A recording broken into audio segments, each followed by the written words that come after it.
സഭയെ നശിപ്പിക്കാൻ ആദ്യം യഹൂദന്മാർ ഇറങ്ങി, പിന്നെ റോമാക്കാരിറങ്ങി എന്നാണ്.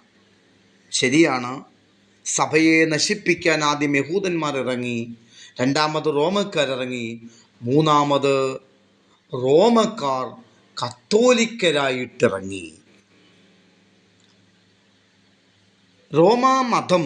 റോമക്കാരിറങ്ങിന്ന് അവൻ സമ്മതിച്ചിട്ടുണ്ട് സഭയെ നശിപ്പിക്കാൻ. റോമക്കാരിറങ്ങി, അതെ, റോമക്കാരിറങ്ങിയ ഒരു ഇറക്കമാണ്. കോൺസ്റ്റന്റൈൻ എന്ന ഒരു ഫ്രോഡ് ക്രിസ്തുമതം സ്വീകരിച്ചു എന്നൊരു വ്യാജം പറഞ്ഞ് സഭയ്ക്കകത്ത് ദുരുപദേശം കയറ്റി. എൻ്റെ വ്യാഖ്യാനാണ്. അതുവരെ അപ്പോസ്തലന്മാർ പഠിപ്പിച്ച ഉപദേശത്തിന് വിരുദ്ധമായി AD 303, 304 കാലഘട്ടത്തിൽ മാനസാന്തരപ്പെട്ടു എന്ന് അഭിനയിച്ചവൻ 333, 34 ലവോദിക്ക സുനഹദോസിൽ പുതിയ ഉപദേശ സംഹിത രൂപപ്പെടുത്തി. 364